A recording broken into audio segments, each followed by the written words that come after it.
जी sir, आवाज आ रही है।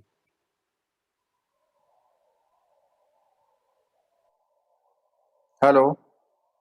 आवाज आ रही है ना proper? Yes sir, coming sir.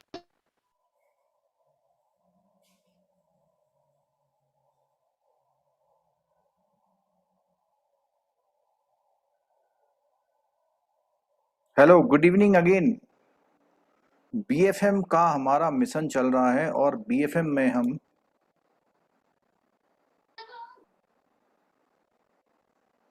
BFM के मिशन में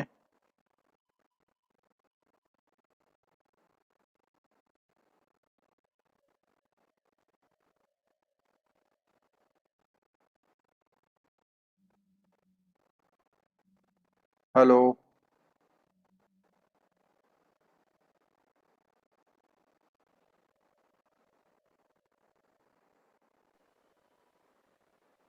हेलो। आवाज आ रही है सर।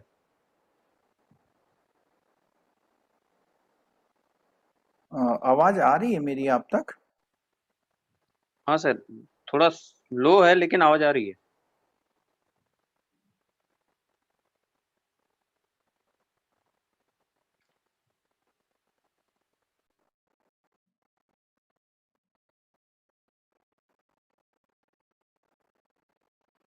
अच्छा, मेरी आवाज आप तक आ रही है लेकिन मुझको क्रॉस आवाज नहीं आ रही, तो मैं ये चेक कर रहा हूँ कि मुझको आवाज क्यों नहीं आ रही है।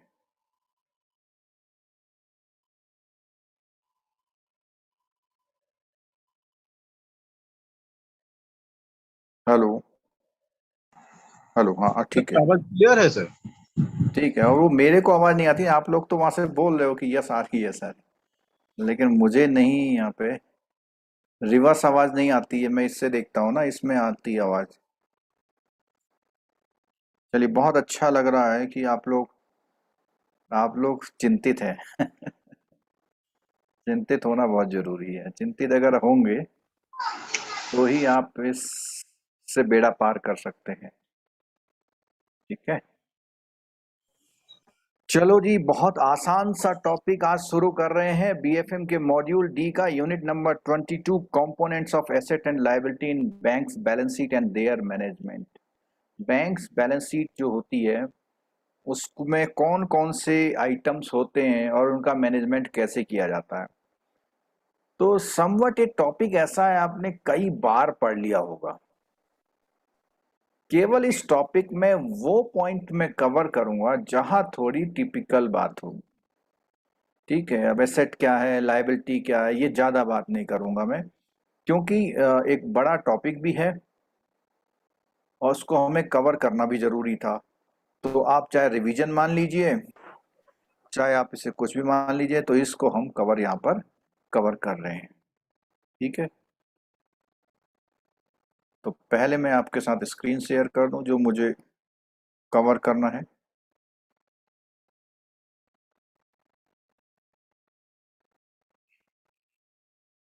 ठीक। तो इन दिस चैप्टर क्या क्या चीजें हैं भैया? बैलेंस शीट के कंपोनेंट क्या क्या होते हैं, एसेट लायबिलिटी मैनेजमेंट क्या होता है, सिग्निफिकेंस क्या है इसका, पर्पज और ऑब्जेक्टिव एसेट लायबिलिटी मैनेजमेंट का, ALM as coordinated balance sheet. तो एएलएम और जो बैलेंस शीट का कोऑर्डिनेशन है कैसे होता है। ठीक है। कोई भी जनरल बात बिल्कुल करने के मूड में नहीं हूं मैं इस टॉपिक के, क्योंकि बहुत ही एक तरह का बेसिक टॉपिक है। कोई ऐसी चीज आएगी जिसमें मेरे को एक्सप्लेनेटरी मोड होगा तो बिल्कुल बताऊंगा।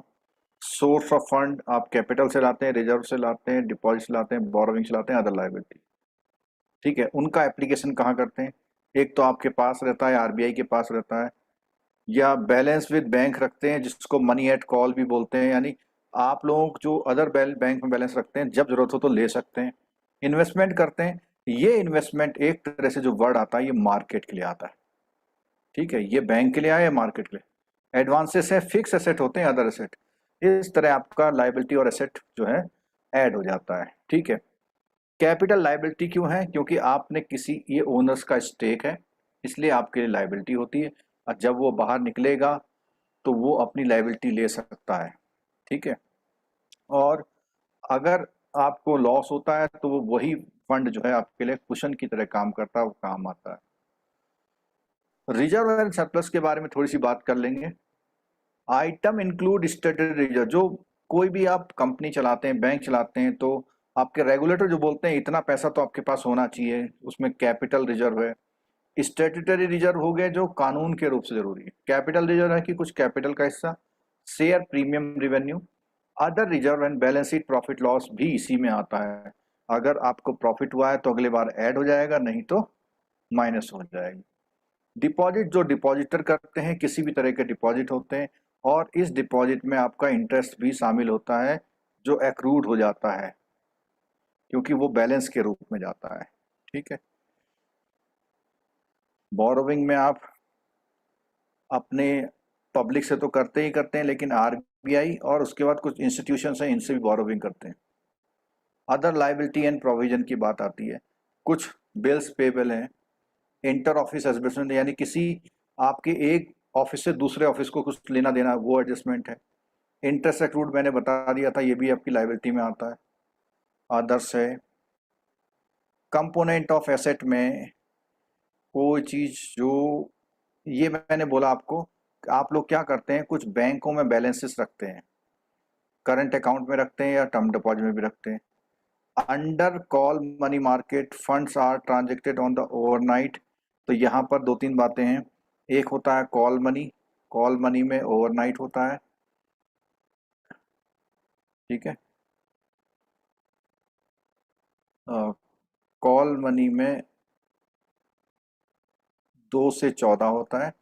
नोटिस मनी, नोटिस मनी में नहीं, एक मिनट रुको, यहाँ कहाँ मैं गड़बड़ कर रहा हूँ। Call money overnight balance, notice हाँ, मनी ओवरनाइट ओवरनाइट होता है। ये कहाँ गया है, ये है नोटिस मनी। नोटिस मनी में 2 से 14 होता सर है। टर्म मनी नोटिस क्या 1 डे रहता है? नहीं, 14 से ऊपर। 14 से टर्म ऊपर। डिपॉजिट, टर्म मनी जो होता है 14 डेज से ऊपर वाले को 1 साल तक होता है।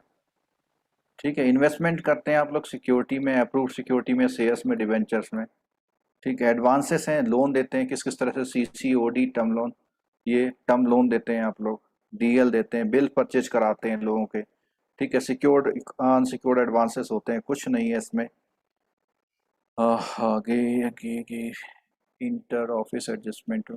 इंटर ऑफिस में मैंने बोला जैसे क्रेडिट में होता है, ऐसे ही डेबिट में भी इंटर ऑफिस है। किसी ऑफिस को देना है तो वो लाइबिलिटी में आएगा, किसी ऑफिस से लेना है तो वो आपका एसेट में आता है। यहाँ आप एक बार देख लीजिए ये point, tax paid in advance, tax deducted at source. अच्छा, एक बात और सुनो, ये इंटरेस्ट एक्रूड यहाँ पर भी होता है। लोन में इंटरेस्ट एक्रूड आपका एसेट है, और डिपॉजिट में इंटरेस्ट एक्रूड जो है आपका वो है। ठीक है।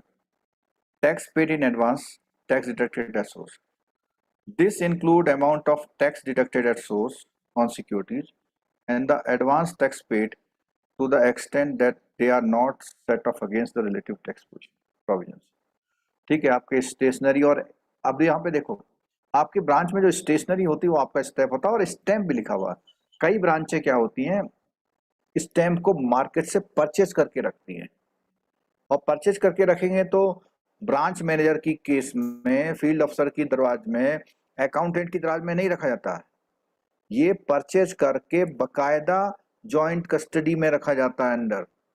आपने 100 रुपए के 10 स्टैम्प परचेज किए हुए मान लिया, तो आप उसको वहां पे सेफ कस्टडी में वहां रखेंगे, ब्रांच के में जॉइंट उसमें चढ़ा के रखेंगे। ठीक है। और जब निकालना हो तो बेसिकली जो स्टैम्प अकाउंट होता है, स्टैम्प अकाउंट की एंट्री इस तरह होती है, जब आप बाहर से स्टैम्प खरीद के लाएंगे, इस अकाउंट को डेबिट करेंगे। ठीक है। और क्रेडिट करेंगे जिसको आपने पैसा देना है स्टैम्प के लिए, तो आपके लिए एसेट का है। डेबिट बैलेंस आपकी ब्रांच में जो भी होते हैं वो आपके एसेट होते हैं। क्रेडिट बैलेंस जो भी होते हैं वो, अब हालांकि आप लाल नीले पेन का इस्तेमाल नहीं करते हैं, आपको नहीं पता कंप्यूटर में वो लाल रंग से रखा है या नीले रंग से रखा है, लेकिन बेसिक सिस्टम में ऐसा होता है। ठीक है। Non banking asset acquired in satisfaction of claim. Item under this account include the immovable property, tangible asset which are acquired by the bank in satisfaction of the bank's। अब देखो satisfaction क्या होता है। जब हम सरफेसी एक्ट पढ़ रहे थे तो सरफेसी एक्ट में 3 चीजें थी। क्या थी? क्रिएशन, बोलते रह सकते हो आप साथ में मेरे।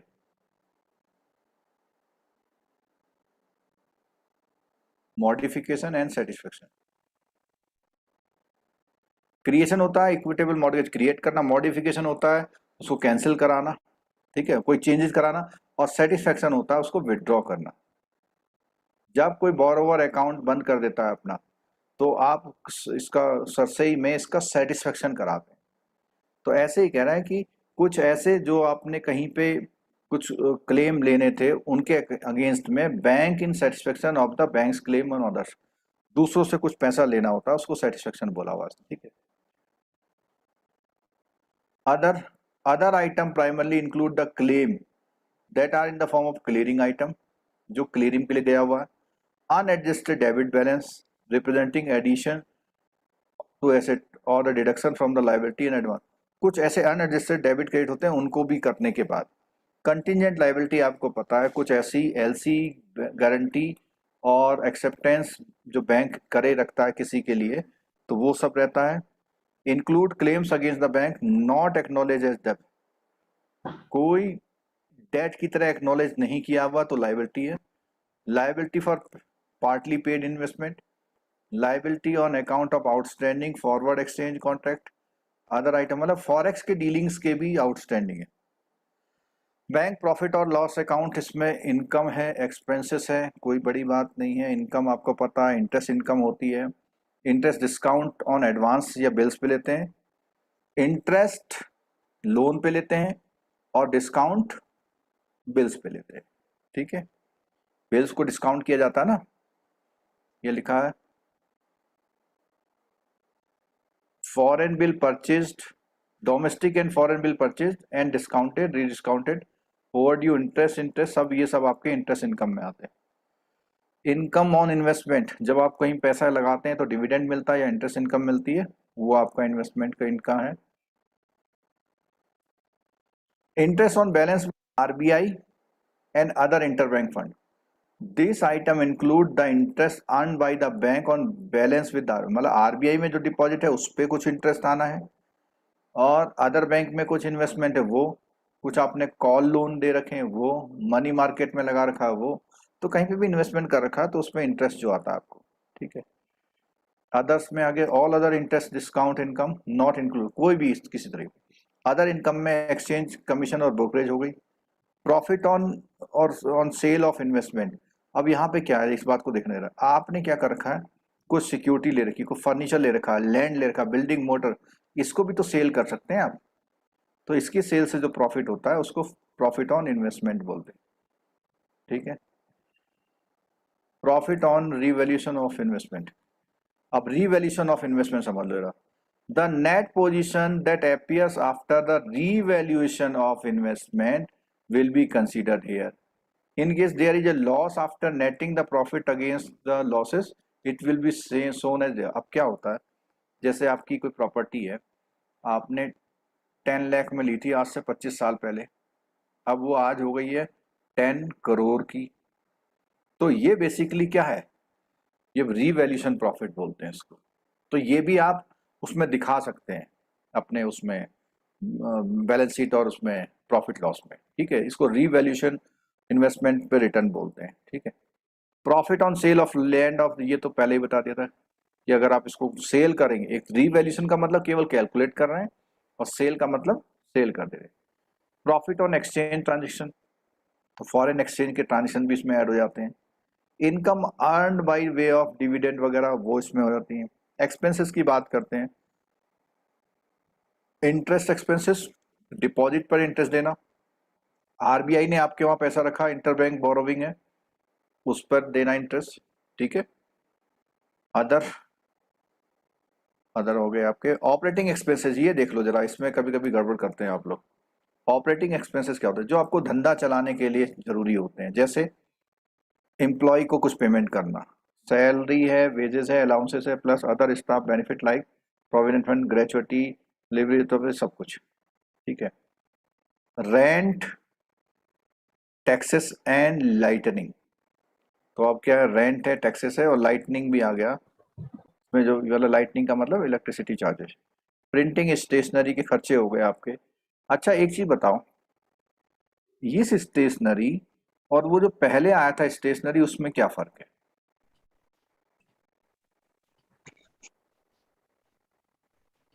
बोलिए, कोई एक्सपीरियंस बंदा बताइए, ब्रांच मैनेजर है वो बताइए।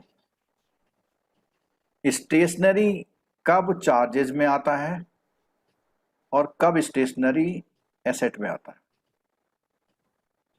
So these stationaries are for day-to-day purpose, and those are which are Operating. on asset side. Those are on security items. These are the part of the operating, sir. Operating.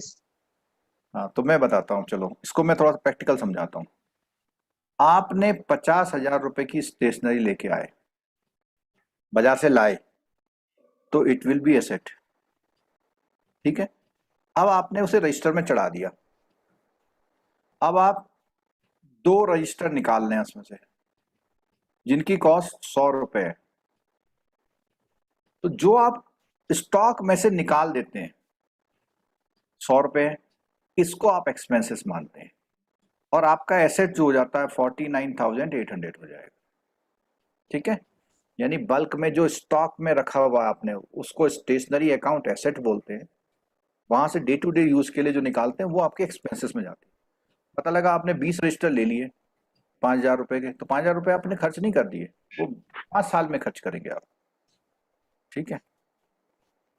Advertisement and publicity के लिए खर्चा, depreciation करते हैं bank property का, तो ये भी क्या है, खर्चे है। और ये डेप्रिसिएशन जो बैलेंस शीट में खर्चे में आता है एक्सपेंसेस में, इन एक्सपेंसेस को आप क्या कर सकते हैं, एज ए इनकम भी मानते हैं। क्यों? क्योंकि ये आपका कैश डाउन नहीं करते।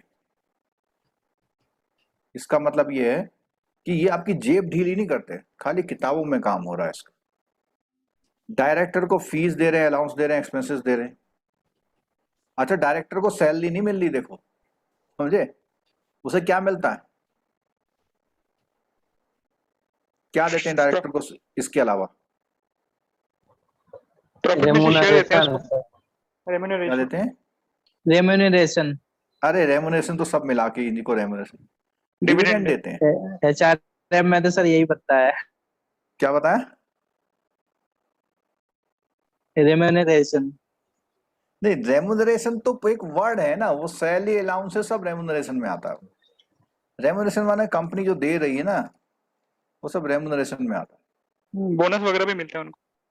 हाँ, बोनस वगैरह, वो डिविडेंड बोनस वगैरह वो सब देते हैं उनको, ठीक। ऑडिटर फी एक्सपेंसेस हो गए, लॉ चार्जेस हो गए, पोस्टेज हो गया, रिपेयर एंड मेंटेनेंस हो गया, इंश्योरेंस हो गया, अदर एक्सपेंडिचर हो गया। अब एक आया खर्चा, एक और नया तरह का, प्रोविजन एंड कंटीजेंसी, कि किसी भी बात में खर्चा हुआ नहीं, लेकिन मे बी। तो जैसे क्या है, बैड और डाउटफुल केसेस में होता है, टैक्स के लिए है, उसके लिए प्रोविजन करें। Diminishing of the value of investment, जो आपका वैल्यू है, जो वैल्यू आपने जहाँ कहीं पैसा लगा रखा है, वो चीज हो सकता है कल को डाउन हो जाए, ठीक है। Transfer of contingency, other similar item, ये क्या है, एक्सपेक्टेड होते हैं। क्या होते हैं? एक्सपेक्टेड होते हैं। तो उसका प्रोबेबल अमाउंट या एस्टिमेटेड अमाउंट का क्या किया जाता है, प्रोविजन। तो ये प्रोविजन कहां से लाते हैं आप, ये खर्चा कहां से पूरा होता है आपका? इनकम से ही पूरा होता है। यानी ये आपके प्रॉफिट को इफेक्ट करता है, लेकिन कहीं रखा होता है आपने। एसेट लायबिलिटी मैनेजमेंट, अब एएलएम की बात आई, भैया जो भी लोन दिए हैं या एडवांसेस दिए हैं उनका मैनेजमेंट करना एसेट लायबिलिटी मैनेजमेंट करता है। इसमें बहुत सारी चीजें होती हैं। क्या होते हैं इनसे? involves identifying, measuring, accepting and managing the risk. The heart of the bank financial management is risk management. ठीक है। Traditionally, administered interest rate were used to price of asset liability of banks. However, the deregulated environment, competition has narrowed the spread of the bank. This not only has led to the introduction of discriminatory pricing policy, but has also highlighted the need to match the maturity of the asset and liability. The changes in the profile of the sources, uses of fund are reflected the borrower profile. तो कई बार क्या होता है, अगर आपका जो profile है उसमें चेंजेस होगा, यूज ऑफ फंड होंगे, सोर्सेस होंगे, इनमें चेंज होता है. The industry profile and the exposure limit of the same interest rate structure for debit advance etcetera. The development has taken place since liberalise. जब से लिबरलाइज हो गया तब से इसकी बहुत वो हो गई, क्योंकि आपको डे टू डे मेंटेन करना है आपको. Asset liability management concern with strategic balance sheet management. Normal balance sheet management strategic, involving risk caused by changes of interest rate, exchange rate, credit risk, and liquidity position of a bank. With profit becoming a key factor, it has now become imperative for a bank to move away. For partial asset management, credit and non-performing asset. तो एक तरह बोला इसने, it has become imperative for the bank to move away from partial, ये इनसे थोड़ा सा move करके partial liability management towards the integrated balance sheet management, where all the component of the balance sheet and its different maturity mix will be looked at the, मतलब traditional से हट करके आपको हर तरह की डिफरेंट मैच्योरिटी के mix पे ध्यान रखना है. Asset liability management is the act of planning, acquiring, directing the flow of the funds through an organization. ये ALM की बात है.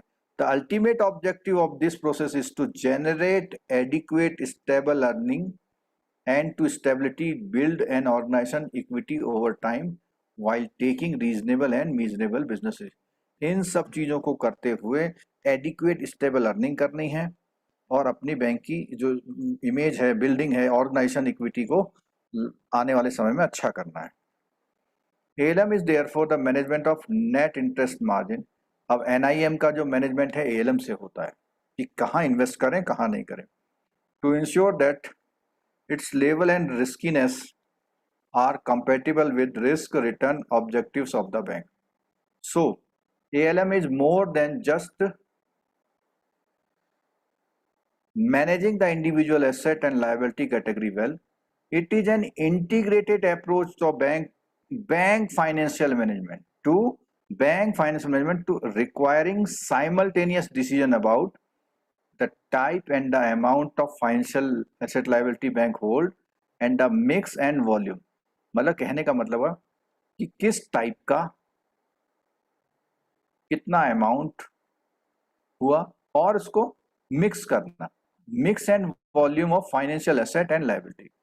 तो किस चीज में कितना एसेट रखना है, किस चीज में कितना लायबिलिटी रखनी है, 2 साल की FD कितनी रखनी है, 5 साल की FD कितनी लगी है, करंट अकाउंट में कितना रखना, सब चीजों का. ठीक है. In addition ALM requires an understanding of the market in which the bank operate.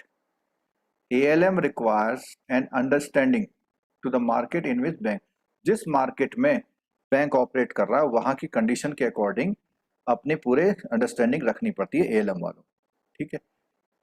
The strategy of actively managing the composition of mix of asset liability portfolio is called the balance sheet restructuring. एक आपकी balance sheet है, यहाँ पे liability, यहाँ पे asset है, कुछ FD में, कुछ. अब इसको शिफ्ट करना, यहाँ से निकाल के यहाँ करना, यहाँ से निकाल के यहाँ करना, ये ALM वाले करते हैं. In this approach, bank managers make effort to adjust and readjust their portfolio in response to corporate objective. अब ये जो बैंक मैनेजर हैं वो जो भी डिसीजन लेते हैं, एडजस्ट करें या रीएडजस्ट करें पोर्टफोलियो, वो कॉर्पोरेट का क्या ऑब्जेक्टिव है, इकोनॉमिक कंडीशन कैसी चल रही है, ये क्वेश्चन आ सकता है आपका. ALM वाले कैसे किन बातों का ध्यान रख के एडजस्ट रीएडजस्ट करते हैं. तो अपने बैंकों का ऑब्जेक्टिव, इकोनॉमिक कंडीशन क्या चल रही है, फ्यूचर का इंटरेस्ट रेट सिनेरियो क्या रहेगा. ठीक है. To prevent undesirable imbalance between the asset and liability maturity, वो सब देखना है उसको. Asset liability management can hence broadly defined as the coordinated management of a bank's balance sheet to allow alternative interest rate, liquidity, prepayment summaries. तो ये क्या कहता है, एक coordinated management है बैंक बैलेंस शीट का. ठीक है. जिसको जो करता है अल्टरनेटिव इंटरेस्ट रेट पर जाता है, अल्टरनेटिव लिक्विडिटी पे जाता है और अल्टरनेटिव प्रीपेमेंट समरी पे जाता है. If it is flexible methodology, that allow the bank to test interrelationship between a wide variety of risk factor including market risk, liquidity risk, management decision, uncertain। तो ये सब चीजों के रिस्क को के फैक्टर को वो करता। सिग्निफिकेंस थोड़ा थोड़ा तो पता लग गया होगा आपको एसेट लायबिलिटी मैनेजमेंट का सिग्निफिकेंट, लेकिन यहाँ थोड़ा ब्रॉडली सुनिए। A financial institution may have enough asset to pay off liability, but if 50% of the liability are maturing within 1 year, but only 10% of the asset maturing in the same period, तो ये हमने example के तौर पर बता दिया था आपको कि आपकी लायबिलिटी जो है 50% एक साल में हो जा रही है, लेकिन एसेट मैच्योर जो हो रहे हैं वो केवल 10% में हो रहे हैं। इतने से एसेट हो रहे हैं, इतनी लायबिलिटी, ठीक है। Now the financial institution has enough asset, it may become temporary insolvent due to severe liquidity crisis। उस समय आपको पैसा ना मिले बाजार से, हो सकता है। Thus ALM is required to match asset liability, minimize the liquidity as well as the market risk। Asset liability management can be performed on a per liability basis by matching a specific asset to support each liability। हर तरह के asset से हर तरह की liability को support करने के लिए here you ensure that for every liability there is an equivalent tenor or amount matching। अब हर लायबिलिटी के टेनोर के हिसाब से आपके पास एसेट्स होने चाहिए, ठीक है। Again even if the asset liability maturity is matched to a large extent, the interest rate can charge during the period, thereby affecting the interest income from asset and interest expenses on liability depending upon the movement of it। आपके पास मान लिया अगले एक साल में उतना ही आना है, उतना ही जाना है, मान गए बात, लेकिन इस एक साल में इंटरेस्ट रेट का मूवमेंट भी आपको परेशान कर सकता है। तो ये कह रहा है the movement of interest rate in the net interest margin may increase और decrease the resulting corresponding increase and decrease of the profit। Asset liability management views the financial institution as a set of interrelationship, यानी financial institution है as a set of interrelationship that must be identified, coordinated, managed is as an inter। तो asset liability manage जो पूरा department है वो आपके financial institution में एक इंटीग्रेटेड इंटर रिलेशनशिप की तरह काम कर रहा है, जो कि आइडेंटिफाइड होनी चाहिए कि क्या इसकी ज़रूरत है, कोऑर्डिनेटेड होनी चाहिए क्या क्या काम करेगी है, और managed as a integral system. इसको बाहर से नहीं करा सकते आप।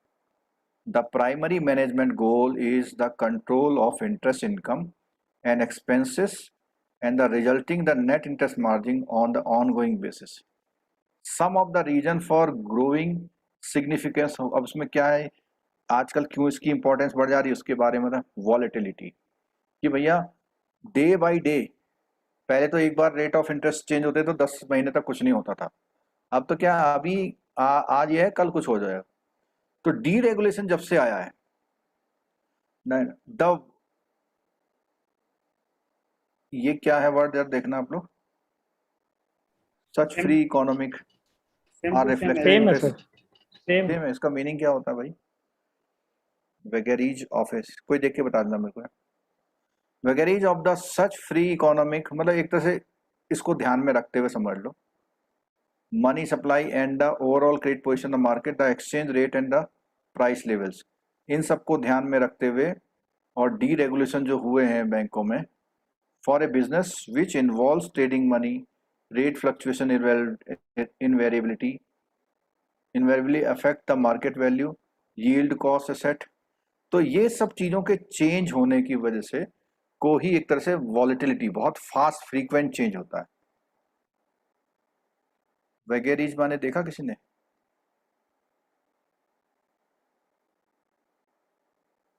Unexpected situation in the market, मतलब वही वॉलेटाइल होना, कुछ भी पता नहीं कब क्या हो जाए। अब है प्रोडक्ट इनोवेशन। अगर आप हर ऑर्गेनाइजेशन मार्केट में नए नए प्रोडक्ट आ रहे हैं, तो अगर नए नए प्रोडक्ट आ रहे हैं तो उनको जानना जरूरी है, तो इसलिए एएलएम का एक अलग डिपार्टमेंट होना जरूरी है। The second reason that growing importance of ALM is the rapid innovation taking place in the financial product in the bank. While there were some innovations that comes as passing fads, other have received tremendous response. In several cases, the same product has been repeated with certain differences offered by various banks, normally called as old wine in new bottle. तो basically ये कह रहे हैं कि कई सारे ऐसे product होते हैं जो आउट ऑफ डेटेड हो चुके हैं, लेकिन फिर भी उसको नए तरीके से उसका कुछ नाम अलग रख दिया, एक आध फीचर चेंज कर दी, तो ऐसे आते रहते हैं. Whatever may be feature of the product, most of them have impact on the risk. कोई भी फीचर उसमें आए या ना आए, लेकिन उसका रिस्क प्रोफाइल बैंक के लिए प्रॉब्लम करता है. जैसे फ्लेक्सी डिपॉजिट फैसिलिटी आ गई. अब तीसरी बात आई रेगुलेटरी इन्वायरमेंट. ये हम लोग क्या पढ़ रहे हैं, इंपॉर्टेंस ऑफ ALM. ठीक है, पहला इसने क्या पढ़ा, वॉलेटिलिटी बोला. दूसरा बोला प्रोडक्ट्स इनोवेशन बहुत हो रही है. थर्ड, इसमें से क्वेश्चन आ सकता है कि ALM क्यों इंपॉर्टेंट है. Regulatory environment. As the international level, bank for international settlement provides a framework for bank to tackle the market risk that may arise due to the rate fluctuation or excessive credit risk. Central banks in various countries have issued framework to and guideline to the asset. तो उन्होंने बैंकों ने क्या करा कि भैया बैंकों को मजबूर कर दिया कि आप ALM डिपार्टमेंट बनाओ, पॉलिसी बनाओ. तो अगर आप ये बनाएंगे तो आपको इसमें क्या करना पड़ेगा, एक तरह से मान लो रेगुलेटरी इन्वायरमेंट की वजह से जरूरी है. अगला है मैनेजमेंट की recognition. Forced bank management to give the serious thought to effective management of the asset liability. The management have realized that it is just not sufficient to have a very good franchisee of credit disbursement, nor it's enough to have the just very good retail deposit. मतलब loan आप अच्छी तरह बांट रहे हैं, deposit आप अच्छी, इससे ही काम नहीं चलेगा. In addition to these, the bank should be positioned to relate the link the asset side with the liability side. And this calls for the efficient, उसने बोला position should be in a position to relate the link of asset side और liability, relate करना है उसको, और इसी को and this call for efficient asset liability management. There is an increasing awareness to top management that banking is now a different game under. तो भाई ऊपर टॉप मैनेजमेंट को लग भी रहा है, बहुत जरूरी है. अब है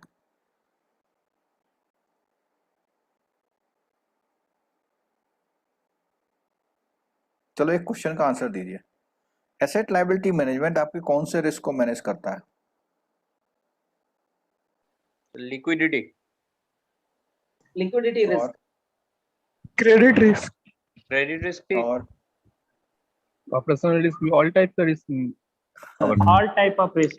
All हाँ, types of सभी रिस्क को करता है. ऑपरेशन नहीं है भाई. तो मेनली लिक्विडिटी क्राइसिस को मैच करता है ना. नहीं, लिक्विडिटी ठीक है, वो आपने सही बोला, लिक्विडिटी है, लेकिन मेरा आंसर इसमें ये रहेगा कि आपके मार्केट रिस्क और क्रेडिट रिस्क दोनों को ही कवर करता है. क्योंकि जब वो कहता है ना कि भैया एक नया लोन ला रहे हैं जिसमें रेट ऑफ इंटरेस्ट ये होगा, तो रेट जो डिसाइड करता है वो क्रेडिट रिस्क के हिसाब से डिसाइड करता है. लेकिन ऑपरेशनल रिस्क एक जनरल मैनेजमेंट का काम है, जो बैंक का जनरल मैनेजमेंट होता है वो करता है. ALM का काम नहीं है ऑपरेशनल. ठीक है, वो ये कर सकता है कि सिर्फ उसके डिपार्टमेंट में कौन सा सॉफ्टवेयर सही रहेगा ये डिसाइड कर सकता है. नहीं, ओवरऑल ऑपरेशन रिस्क मैनेजमेंट जो है वो बैंक का अलग डिपार्टमेंट है. ठीक है.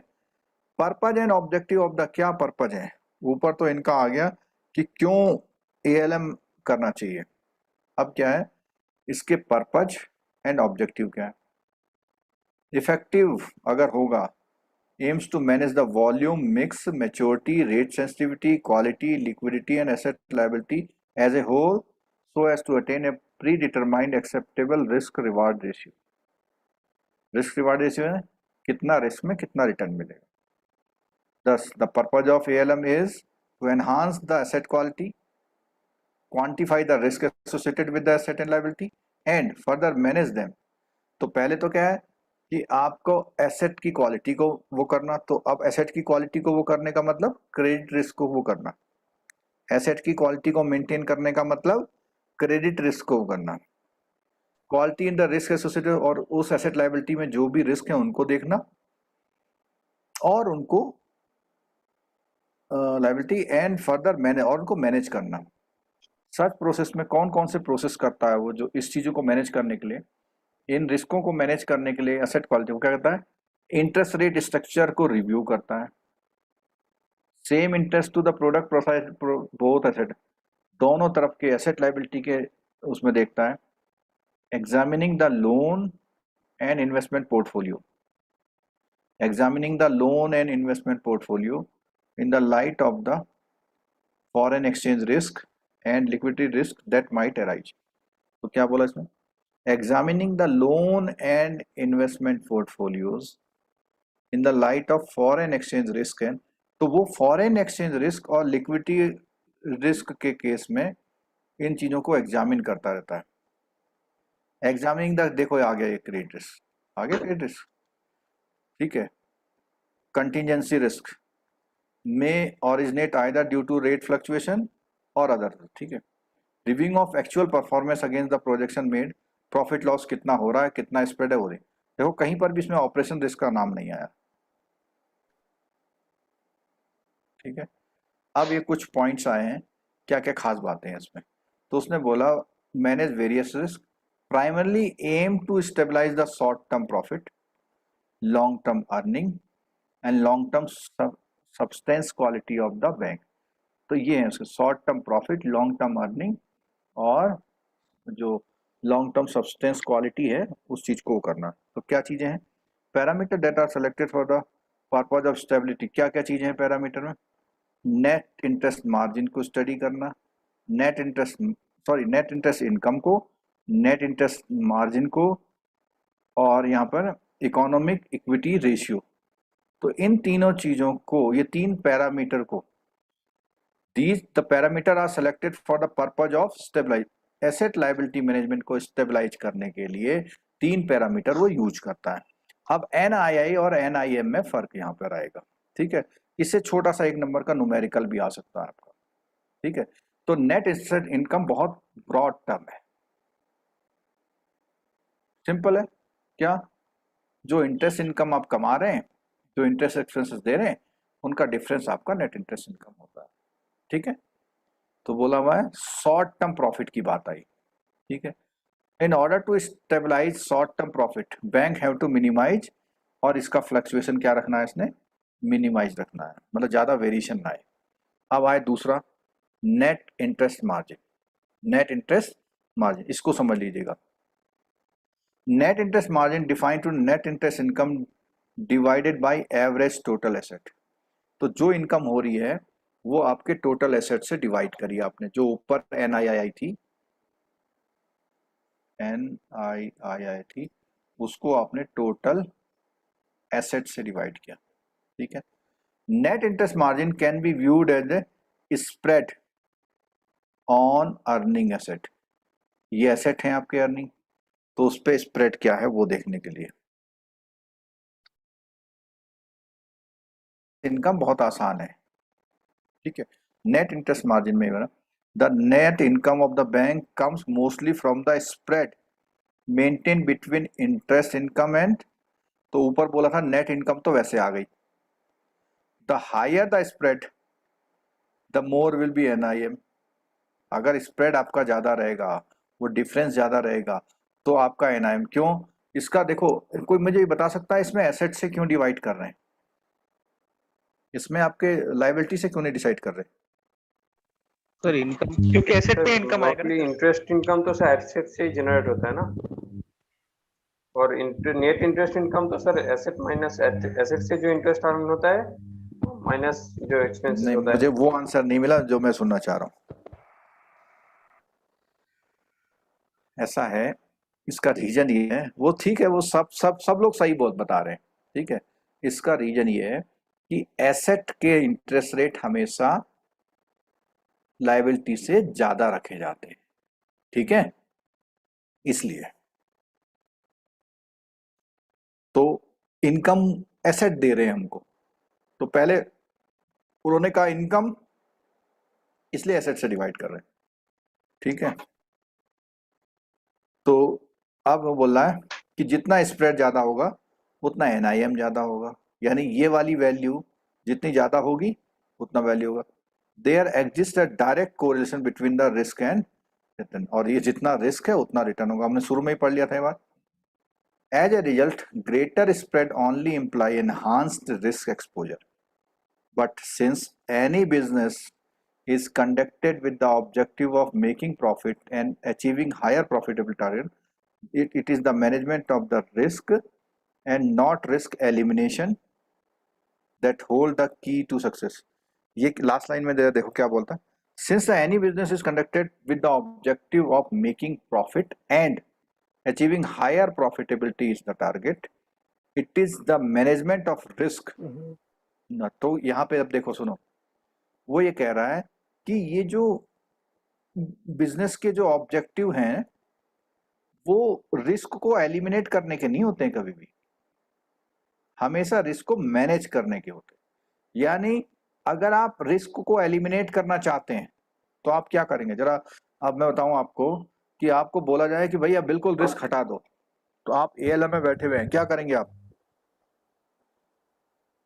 गवर्नमेंट बॉन्ड में पैसा लगा देंगे सर।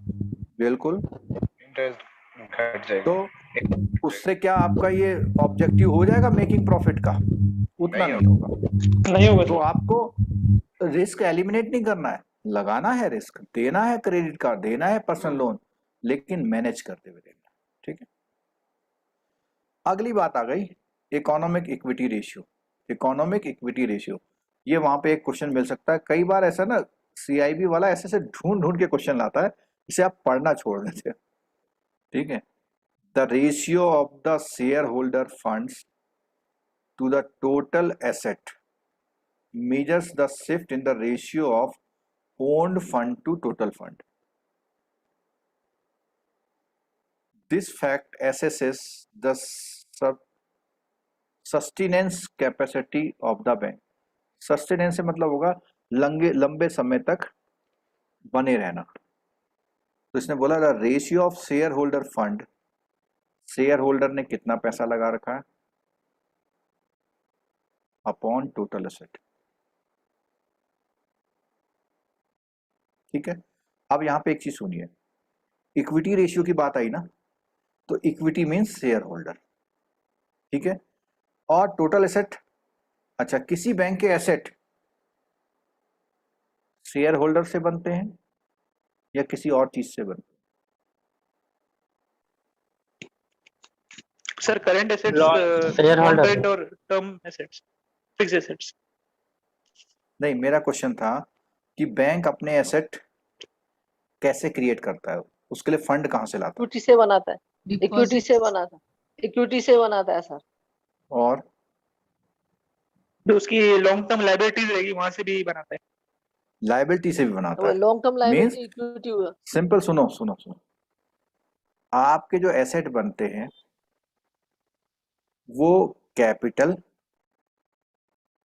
प्लस बोरोविंग से बनते हैं,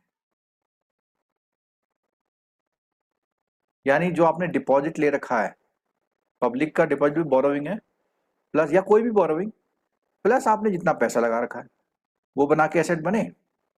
अगर आपका ये कैपिटल ज्यादा हिस्सा है उसमें तो आपका इकोनॉमिक इक्विटी रेशियो अच्छा है, ठीक है, क्लियर है। Yes sir. आगे ऑब्जेक्टिव ऑब्जेक्टिव क्या है एएलएम के objective?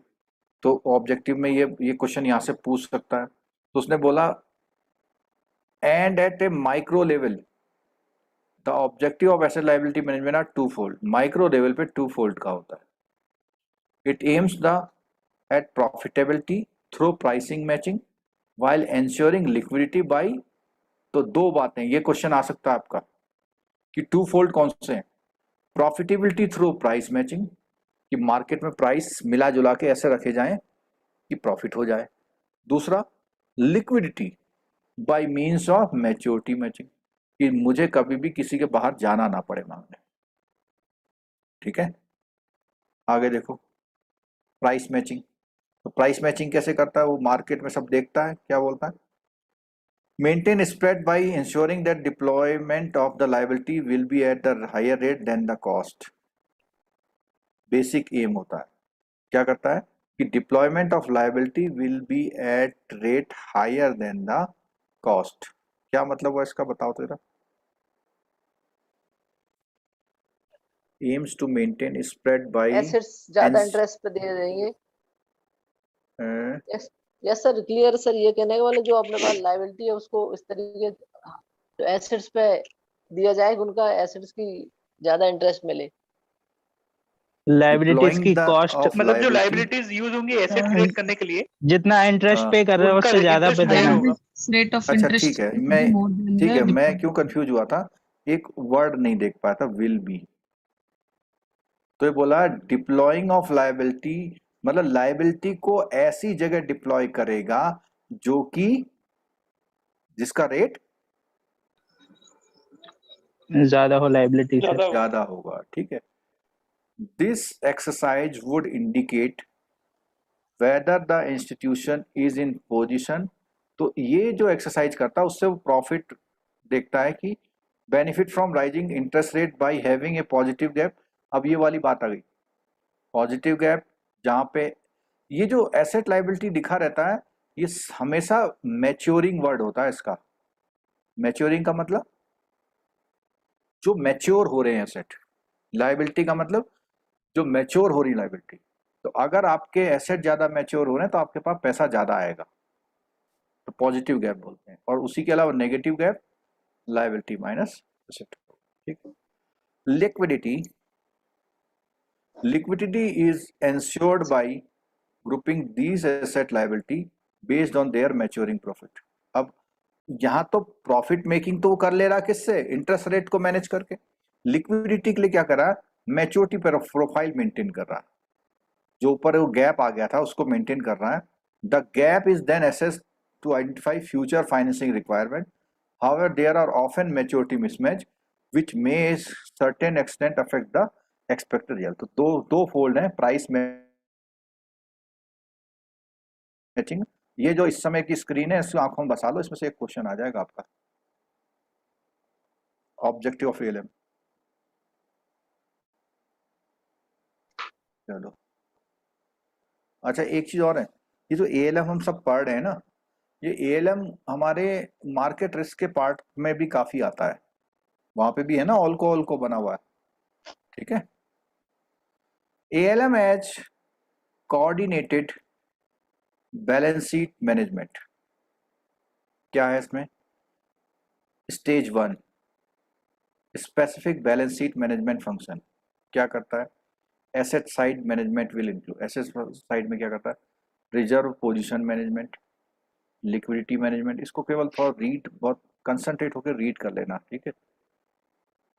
Reserve position management, liquidity management, investment and security management, loan management, fix asset management. ये तो सब हो गए आपके एसेट साइड. एसेटों के साथ ये मैनेजमेंट करना पड़ता है. ठीक है. अब बात करता है लायबिलिटी साइड मैनेजमेंट है. तो लायबिलिटी मैनेजमेंट जैसे asset management, reserve position management, long term management और कैपिटल मैनेजमेंट 4. तो ये बस ऐसे ही पॉइंटों में याद रख लेना. ठीक है. ये कौन सी स्टेज में, स्टेज 1 में वो बैलेंस शीट से कैसे मैनेज. तो पहला काम तो वो अपने एसेट और लायबिलिटी को देखता है.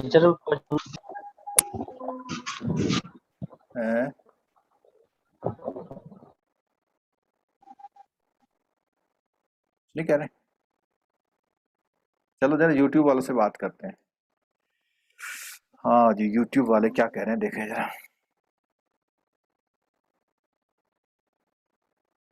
अल्पा विंची आज बहुत दिनों में क्लास में दिखाई दे रहे हैं, क्या बात.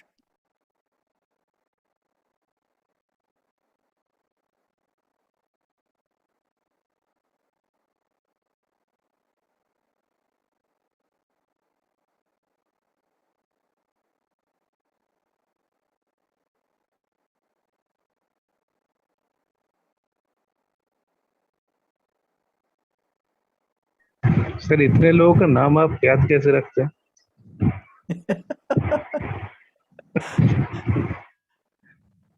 आप भी पढ़ाना शुरू कर दिए, सब याद हो जाएगा। स्क्रीन पे लिखा रहता है। नहीं, नहीं लिखा तो रहता लिखे है फिर भी। रहते, वो तो अलग हाँ, बात थोड़ा है। दिखता है। लगभग मान लीजिए आप 30 to 40% क्लास में यही बोलते हैं, आप बहुत दिनों के बाद आए हैं, आपसे देख रहे हैं, ये अरे कुछ हमारे सोचा भी तो फैन हैं।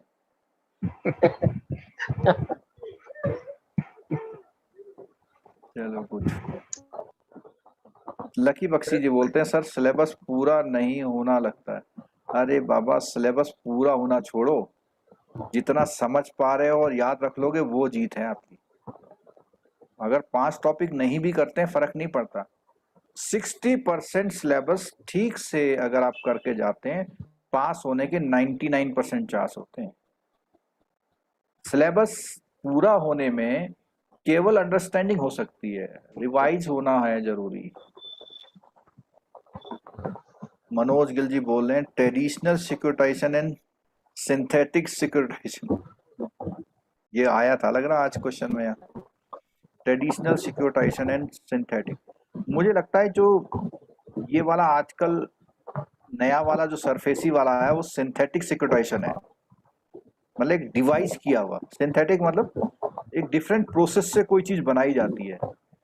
तो जो सरफेसी वाला सिक्योरिटाइजेशन है वो सिंथेटिक सिक्योरिटाइजेशन है। मैं अपने कॉमन सेंस से बोला, मैंने कहीं पढ़ा नहीं ऐसा।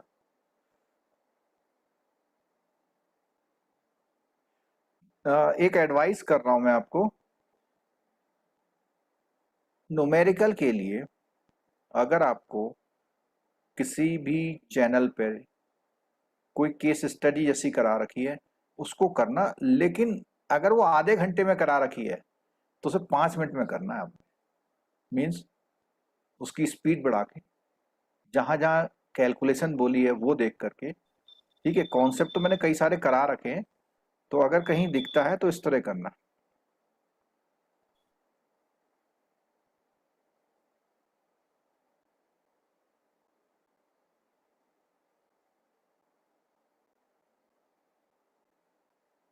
सर यूट्यूब पे वीडियो की स्पीड बढ़ाने का कोई वो है तरीका?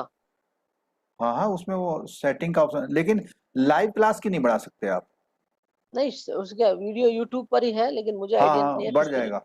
उसमें जो प्लस बटन, वो एक सेटिंग का बटन होता है ना, उसे प्लेबैक दबाइएगा तो स्पीड, वहां पे स्पीड आती है। प्लेबैक स्पीड होगा।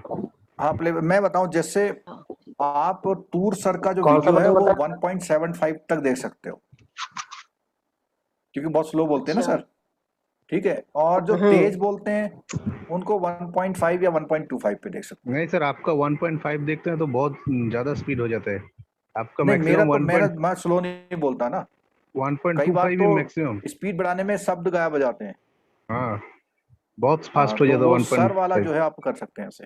हाँ, टूट सर का हो सकता है। टू सर का हो सकता है। टू सर के जो पीछे न्यूमेरिकल उन्होंने कराए थे, अगर कहीं मिलते हैं ना तो कल मैंने तो कई लोगों को रिकमेंड किया था कि उनका प्रैक्टिस हाँ सर, वर्कबुक मिल ले जाएगा, लो। वो चैनल में देखा है अभी। पर कई नहीं सारे वो सर, प्राइवेट भी कर देते हैं ना सर।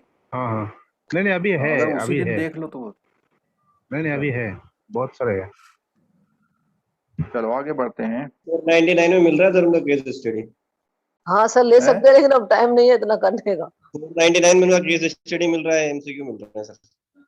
कितने में? 499। हाँ ठीक है, रेट तो प्राइस तो ठीक है भाई। अरे इतना हेडेक होता है, प्रिंटिंग होती है, ये होता है, क्या दिक्कत है उसमें लेने में? अरे टाइम नहीं देखो, है सर पढ़ने का। नहीं नहीं, आपको बताऊं, एबीएम बीएफएम में आप जो छुट्टी ले रहे हैं उन छुट्टियों में आपको टेक्स्ट ही तो पढ़ना है। अगर अरेंज हो पाता है, उन्होंने केस स्टडी उसमें डाल दी मोबाइल ऐप में। ये सर डाल दी है। अगर मोबाइल ऐप में डाली तो आप ले लीजिए, कोई इसमें बड़ी बात थोड़ी है। इन्वेस्टमेंट हमेशा एजुकेशन पे करना चाहिए, ये आपको रिटर्न अच्छा देता है और लाइफ टाइम देता है। इसमें जो है इंटरेस्ट रेट रिस्क नहीं होता है। सर आपकी क्लास लेने के बाद उनके एमसीक्यू करते हैं तो बहुत इजी पड़ता है। हाँ, मतलब वो उसमें प्रैक्टिस अच्छी हो जाएगी ना आपकी। जी सर। कोई अगर एक आध चीज हमने छोड़ भी दी तो वो भी कवर हो जाएगा, ठीक है। एजुकेशन में इन्वेस्टमेंट करने में इंटरेस्ट रेट रिस्क नहीं होता है। मैंने एमबीए किया था, 10-12 लाख रुपए लग गए थे मेरे, अभी 2 साल पहले 3 साल पहले, आईएम से। बहुत होते हैं 10-12 लाख रुपए। सर एक प्लॉट आईएम लेके कहाँ से डाल किया था देता सर? तो डबल हो जाता अब तक तो। सर कहाँ से किया था सर? है, सर कौन से वाले से किया था? मैंने आईएम काशीपुर से किया था। सर एग्जीक्यूटिव वाला। हाँ, एग्जीक्यूटिव वाला, क्योंकि वहां तो जा नहीं सकते ना, क्लास होती है उसमें प्रॉपर। ऐसा नहीं है कि एग्जीक्यूटिव है तो डिस्टेंस लर्निंग की तरह एमबीए हो गया। पूरा संडे पूरा लग जाता था, 9-9 घंटे की क्लास होती थी। सर आपने तब बोला और ना, मैंने भी किया एक्चुअली हाँ, ओपन में, लेकिन उसका एक एक सब्जेक्ट है, यहाँ पे सीआईबी में एक एक चैप्टर है। हाँ, तो मैंने बताया नहीं, जब मैंने एमबीए करा यहाँ से ना, उसके बाद मुझे बहुत सारी चीज और क्लियर हुई। पहले तो मैं पढ़ाता तो था बिल्कुल, लेकिन कई चीज ना क्रक्स में नहीं थी, तो कुछ चीजों को बहुत गहराई से जानने का मौका मेरे को वहीं मिला। सर फैमिली बहुत नाराज रहती होगी सर आपसे आपकी? हाँ, फैमिली तो होती है। फैमिली नाराज रहती फैमिली है में भैया। सबकी नाराज होती है। हाँ, नहीं सबकी नहीं होती है, कुछ लोग बहुत अच्छा मेंटेन करते हैं, उनका जो होता है हस्बैंड वाइफ मैनेजमेंट बहुत ये अच्छा सर होता है। हम तो एएलएम मैनेजमेंट में रह गए ना। चलिए आते हैं वापस काम पे। तो हम लोग बात कर रहे थे कि जो एएलएम है कोऑर्डिनेटेड बैलेंस शीट मैनेजमेंट कैसे करता है, क्योंकि ऊपर जो हमने पर्पज पढ़े थे ना, उसमें कोऑर्डिनेशन एक पर्पज आया था हमारा, कि उसे कोऑर्डिनेट करना है। कहीं पे ऊपर आया था ना, कोऑर्डिनेट करना है। तो कोऑर्डिनेट कैसे करता है बैलेंस शीट को, तो उसके बारे में बात हो रही है। इसमें स्टेज 1 है और स्टेज 2। स्टेज 1 में तो नॉर्मल मैनेजमेंट हो गया, स्टेज 2 में आप इनकम एक्सपेंसेस पे आते हैं। स्टेज 1 में तो बैलेंस शीट मैनेजमेंट कर रहे हैं, सिंपल एसेट लायबिलिटी को कर रहे हैं। स्टेज 2 में इनकम एक्सपेंसेस फंक्शंस आते हैं। क्या है? प्रॉफिट। प्रॉफिट क्या होता है? Interest income, interest expenses, provisions, non interest revenue जिसको हम एक्सचेंज कमीशन बोलते हैं, ठीक है, minus interest expenses, minus taxes, ये सारी चीज, ठीक है। इसके बाद तो प्रॉफिट निकलता है। Bank are required to formulate policy to achieve following objective in the asset liability management. क्या है उसके ऑब्जेक्टिव में? क्या है बैंक में? स्प्रेड मैनेजमेंट है, लोन क्वालिटी है। स्प्रेड मैनेजमेंट वाला इंटरेस्ट वाला जो मामला है, ठीक है। लोन क्वालिटी है, इंटरेस्ट मार्जिन। है, इसको एग्जैक्टली बोलते हैं एनआईएम, नहीं एनआईएम भी नहीं, इसको इस तरह बोलते हैं, देखो, interest expenses, sorry, interest income minus interest expenses होता है एनआईआई। और एनआईआई को अगर आप टोटल एसेट से डिवाइड करेंगे तो ये आपका एनआईएम आता है, ठीक है। Generating fee income and service charges, तो ये कौन सी इनकम है? Other income. कंट्रोल और नॉन इंटरेस्ट ऑपरेटिंग एक्सपेंसेस पे कंट्रोल करना, ठीक है। जो यहाँ पे कहा, ये वाले देखो, जो भी चीज यहाँ माइनस कर रहे हैं, यहाँ जो माइनस करके कर रहे हैं उसे, जैसे इसको कम करना, इसको कम करना, ठीक है। टैक्सेस तो आप कम कर ही नहीं सकते, वो तो रेगुलेटरी। टैक्स का मैनेजमेंट कर सकते हैं, और कैपिटल एडिक्वेसी। तो ये है, तो ये हमारा टॉपिक बहुत अच्छी तरह से कवर हुआ, इसमें कोई शक नहीं होना चाहिए। बस आपके ऊपर है कि आप इसको कैसे रिवाइज टाइप का करते हैं। एक रिवीजन मैं करा देता हूं आपका, ठीक है।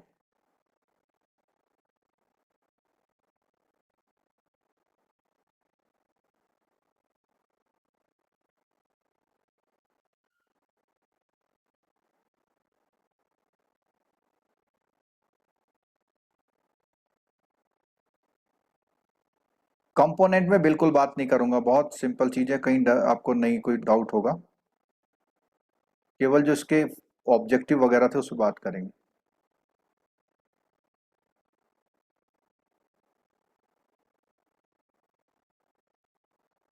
एएलएम क्या है उसके बारे में हमने बात कर ली थी, हाइपोथेटिकल टाइप की चीज है ये। सिग्निफिकेंस में बात करी थी हमने। हाँ ये बस इधर देखो, इसके जो सिग्निफिकेंस हैं, some of the reason for growing significance, इनकी वजह से इसकी सिग्निफिकेंस बढ़ गई है। Volatility, product innovation, regulatory environment, management recognition, इनकी 4 चीजों की वजह से। ठीक है, पर्पज ऑब्जेक्टिव में क्या है, इसमें एक तो आपका है क्वांटिफाई द रिस्क, मतलब एसेट की क्वालिटी वो करनी है आपको इम्प्रूव।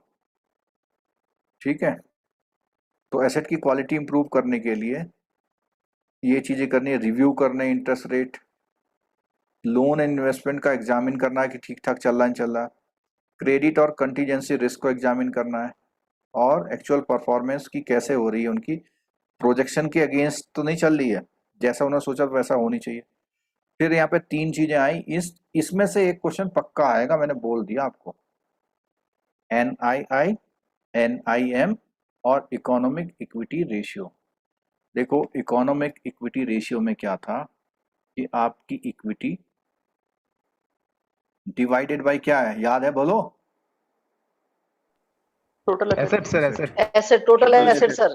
Total fund. और इस वाले में था NII अपॉन टोटल एसेट। ठीक है, इस तरह से था। ठीक है, इसमें से क्वेश्चन आ सकता है, बार बार बोल रहा हूँ आपको।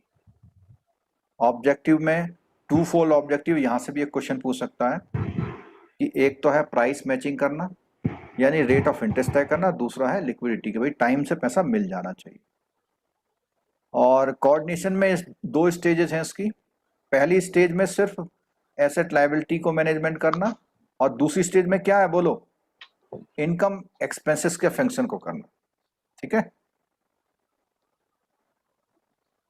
एग्जाम में एक टिप्स दे रहा हूं, जब आप एग्जाम में बैठे होंगे तो वहां पे क्वेश्चन को देख के पसीने नहीं छोड़ने हैं आपने। आपको पूरे 100 क्वेश्चन में वो क्वेश्चन ढूंढने हैं जिसे आप कर सकते हैं। अब मान लिया 10 ही क्वेश्चन हुए जिसे आप कर सकते हैं, कोई बात नहीं। जिसने हिम्मत छोड़ी ना, वो पेपर उसे छोड़ जाएगा। हिम्मत तो छोड़नी नहीं है। ठीक है, 10 क्वेश्चन कर लिए, ठीक है। अब वो क्वेश्चन देखो जिसमें थोड़ा बहुत वो कर सकते हैं। न्यूमेरिकल क्वेश्चन तभी छेड़ना है जब वो बहुत अच्छी तरह से आता हो और आप कुछ जल्दी कर पाए उसको। पता लगा एक 5 नंबर का न्यूमेरिकल 30 मिनट में किया आपने, कोई फायदा नहीं है फिर उसका। थोड़ा सा इस बात का ध्यान रखना है, कैलकुलेशन वगैरह स्किल्स जो है पूरे यूज करने।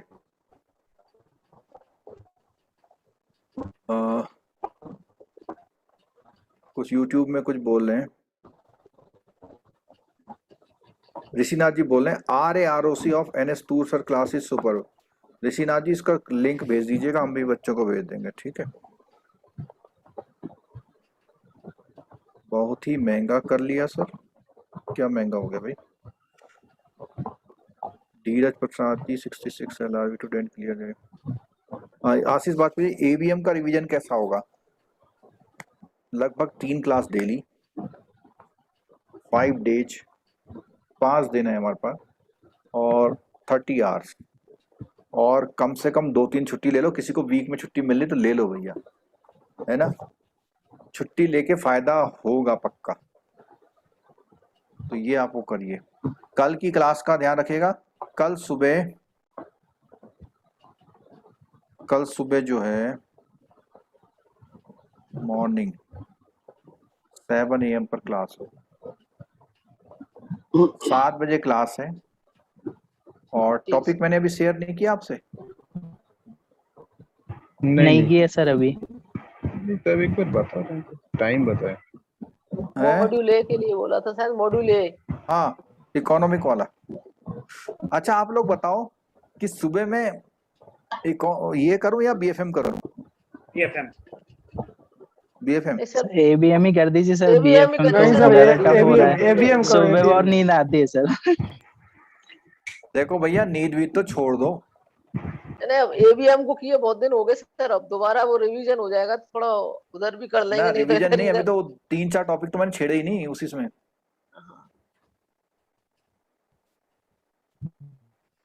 लकी तो बख्शी सुबह- बोल रहे हैं सुबह तूर सर की क्लास हो रही। आप मेरी क्लास ले लो, तूर सर की क्लास बाद में ले लेना, उसको स्पीड बढ़ा के ले लेना।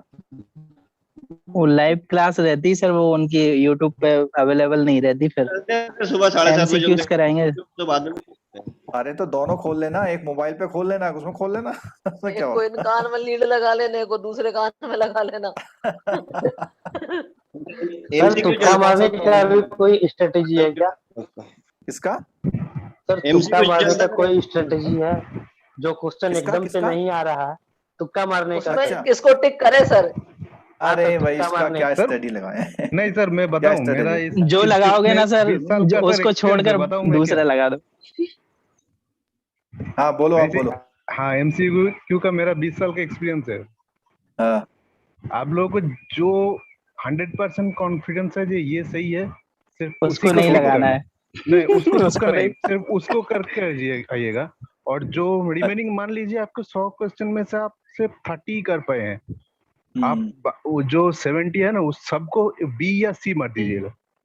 नहीं वो ठीक है आपकी, एक ही लेकिन देंगे। बताऊं मैं एक ही बताऊं मॉडल आपकी करिएगा, स्ट्रेटेजी को चेंज यहाँ नहीं मैं इसलिए कीजिएगा। नहीं बता पाया कि जो 30 आप करके हैं, आपको पता ही नहीं है। आपको लग रहा है सही, लेकिन नहीं कह सकते सही। नहीं सर वही बताना ना कि जो 100% लगेगा जो यही सही है, थोड़ा सा भी अगर 1% भी डाउट होगा तो छोड़ दीजिएगा, नहीं तो नहीं चलो अब होगा। देखते हैं क्या होता है। वो अलग के सोच बन जाएगा उसका। चलो फिर सुबह मिलते हैं, ठीक है। सबसे लंबा ऑप्शन होता है ना सर, वो राइट रहता है। सुबह मिलते हैं। कल एबीएम का जो है शुरू के यूनिट कवर करेंगे और आसानी से करा दूंगा, बहुत आसान से हैं अगर आप याद रख पाओगे। एबीएम यूनिट 1 और शायद 2 भी देख लेंगे, 1 and 2 इन मॉर्निंग। ठीक है, सुबह मिलते हैं भैया 7 बजे। आप लोग जो है सोते जागते किसी भी तरह जो है क्लास ले लीजिएगा, ठीक है। सर तैयार जरूरी है होके क्लास लेंगे लेना। सुबह, है? सुबह तैयार होके लेंगे, ऐसा नहीं है। अरे तुम तो यार ऐसी बातें कर रहे हो, क्या वीडियो देखते तैयार नहीं हो सकते? हो जाते हैं सर। फिर सर अगर हो सकता है तो एक बार एबीएम का जितना भी वो न्यूमेरिकल वाला टॉपिक है ना, उस शॉर्ट में एक बार रिकैप करवा दीजिएगा। मैं रिकैप कराऊंगा, लेकिन YouTube पे नहीं करा पाऊंगा, क्योंकि नहीं, रिकैप कराऊंगा तो बहुत फास्ट कराना पड़ेगा मेरे को। हाँ, और वही उसी सर, के लिए fast। बेनिफिट होगा जिसने क्लास ले रखा है पहले। हाँ सर ठीक है, वही। फिर YouTube वाले कहेंगे, फिर मेरे को बोल देंगे समझ में नहीं आया सर, फिर कमेंट डाल देंगे। फिर सिर्फ किसी भी टाइम एक बार करवा दीजिएगा, उससे मतलब मेरे एजेंडा में है ये, सर एक या 2 दिन पहले करा दीजिए, जिससे कि क्या है 4 टॉपिक